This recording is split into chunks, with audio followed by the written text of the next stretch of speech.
The Kings' lines mostly have taken shape 10 days away from the NHL regular season. A case can easily be made for Justin Herbert to air it out for the Chargers, and another USC defender decides to redshirt the season. Good morning. I'm James. This is your daily dose of sports and snark for the greatest sports city in the world, Los Angeles. This is the Faithful Angelenos Morning Report. It is October 2nd, 2024, and I want to start today's show by thanking Slime Diego for chanting "Beat LA" in Game 1 of a series against Atlanta. You know, in this economy, if you find that the rent is too damn high, don't worry. We can all still live rent-free in the heads of Padre fans. Don't be afraid to make yourself at home in those spacious Cro-Magnon craniums. Plenty of room. It's not like there's brain matter in there or anything. Now, there is a drawback, of course. Like many prehistoric people, you have to deal with their elongated snout, webbed feet, rudimentary tail. But hey, you got to do what you got to do in this economy when you're living free in a Padre fan's head. Meanwhile, if you like being in the know about LA sports, clickety-clack the like button. Clickety-clack the subscribe button. There's a notification bell. Hit that. It'll let you know when we drop new content. Sharing is caring. Let people know we exist. And by all means, comment. Before we get to the news and notes, a look at the scoreboard. There weren't any games involving LA teams yesterday, but today it is Galaxy Game Day. Your Western Conference leaders are at Colorado at 6:30. They had a week off. They now return to face the Rapids, who have won 3 consecutive home matches. Also, St. Louis is at LAFC at 7:30. LAFC is on a 2-match winning streak. This is, however, their 3rd match in 8 days, so there's a little bit of a tall order there. What do you say we get to the news? The NHL regular season begins next Thursday. One of the questions about the Kings in training camp was, who would replace Quentin Byfield on the top line? He was drafted as a center, but he played wing alongside Anze Kopitar last year so that he could kind of learn on the job what it means to be a two-way center. So the Kings now think he's ready for that responsibility. He will center the second line. But who takes his place? Well, the first guy out of the gates is going to be Alex Laferriere at the wing position on the first line. And it's going to be a hell of a promotion, a big ask. Laferriere is only entering his 2nd NHL season. But there is hope. He did score twice in an exhibition win over Anaheim. Quote, "My job last year was just trying to prove that I belonged. I think there were definitely points throughout the season where I questioned that and just kind of can get down on myself on whether or not I belonged. I just did the best I could. And then obviously it shows the trust that Jim Hiller has in me to put me up there.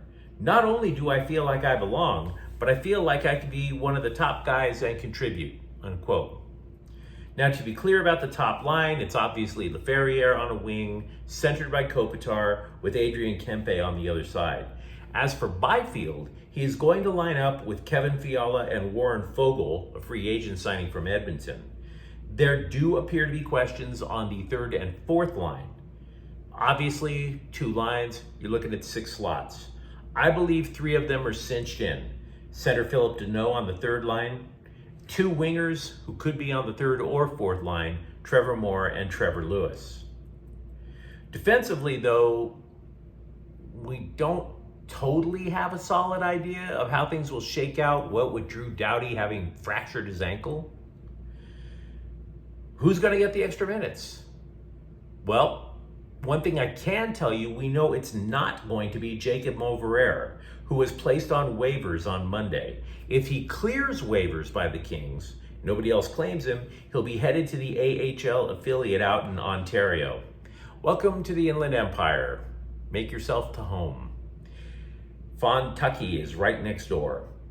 They gave the left-sided defenseman Moverare a little shot to see if he could play on the right side, Doughty's side. He had 14 minutes of ice time in that game on Monday against Anaheim. Just didn't, for whatever reason, didn't get the gig. It was only yesterday when we discussed the Chargers' problems with scoring in the fourth quarter. Just 16 points all year. And no points scored in the fourth quarter of each of the last 2 games. Only one team, by the way, has scored fewer second half points in the NFL. This is totally antithetical to what Jim Harbaugh wants. The idea of being physical, particularly on the offensive line, the idea is that you basically outmuscle your opponents, you wear them down, and then in the fourth quarter, you pretty much have your way with them.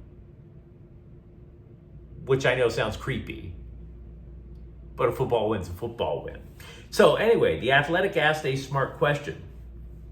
Is it possible the answer is to just let Justin Herbert cut it loose?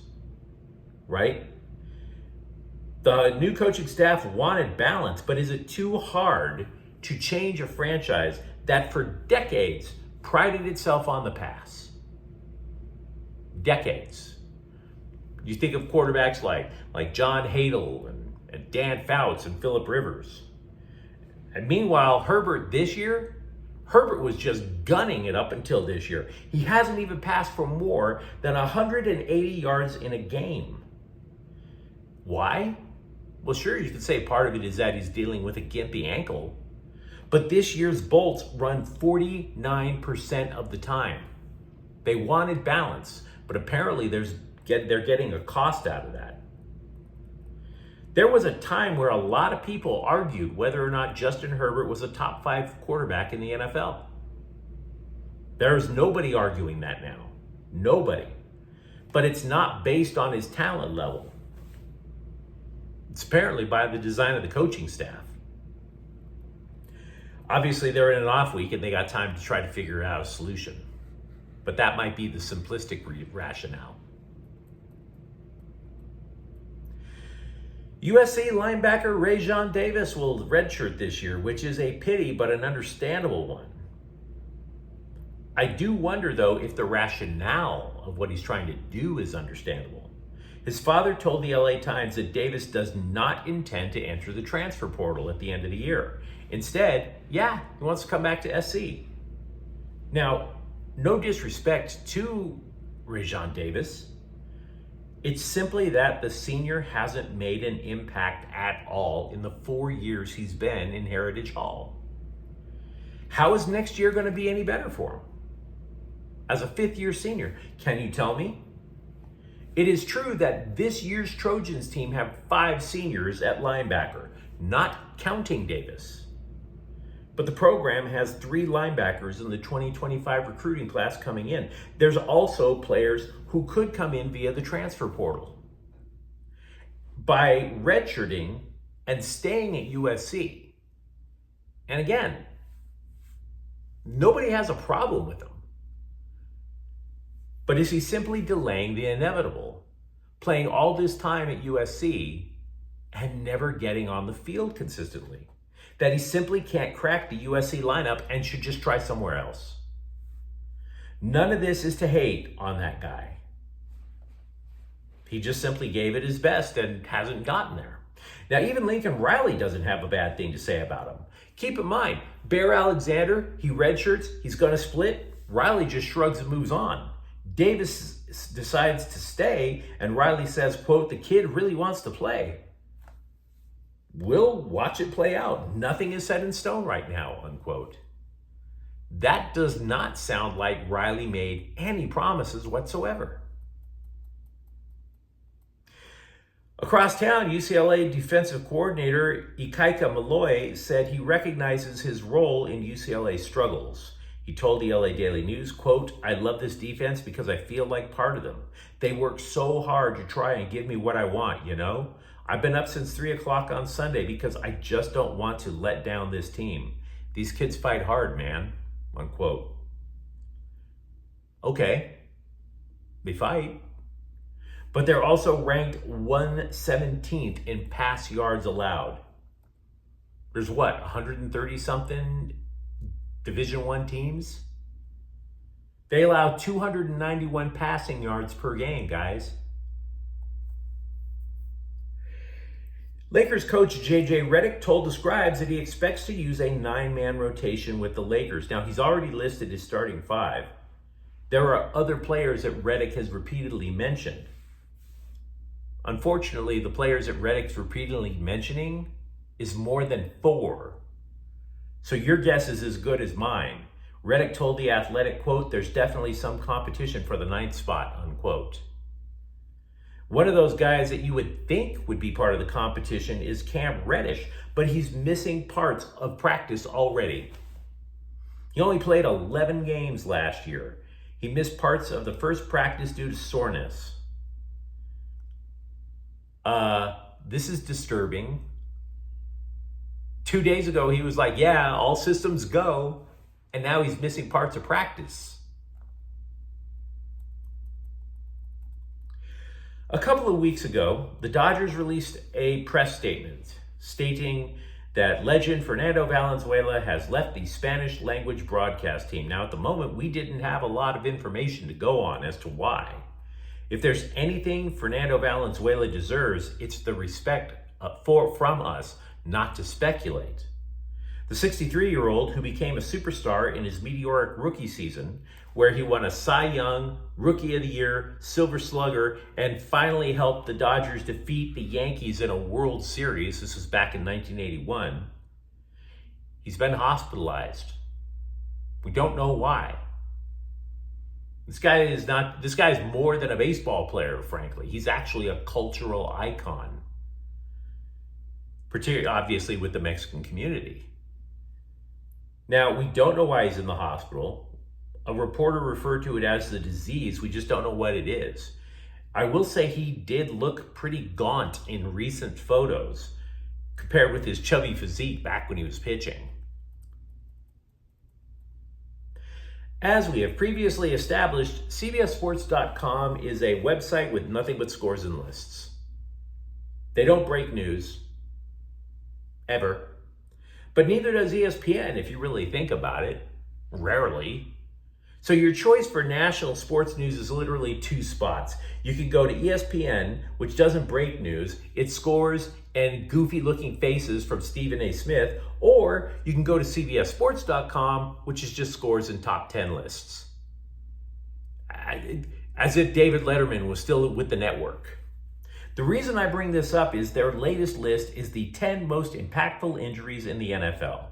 And the Rams have 2 players on the list. 2 of them, Cooper Kupp and Puka Nacua, number 5 and 6 on the list.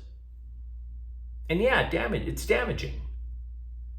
But is it fair to think that that explains the 1-3 start? Part of you wants to believe that. Part of me wants to believe that. But you might want to tap on the brakes for that one, Mario. There's only one other team on that list with 2 players making these so-called impactful injuries. That other team, the 4-0 2-time defending champion Kansas City Swifties. So, you tell me. You tell me. And speaking of telling me, you tell me what you think in the comments thread. Are you optimistic about the way the Kings are starting to build their roster? And for that matter, are you sitting there going, guys, just let Justin Herbert throw the damn ball? And if you like the content, don't forget to subscribe to Faithful Angelenos. We're talking LA sports every single day here. Thank you for watching. I'm James. We'll be back tomorrow. Faithful Angelenos is a Quian Corte El Queso production. Take care.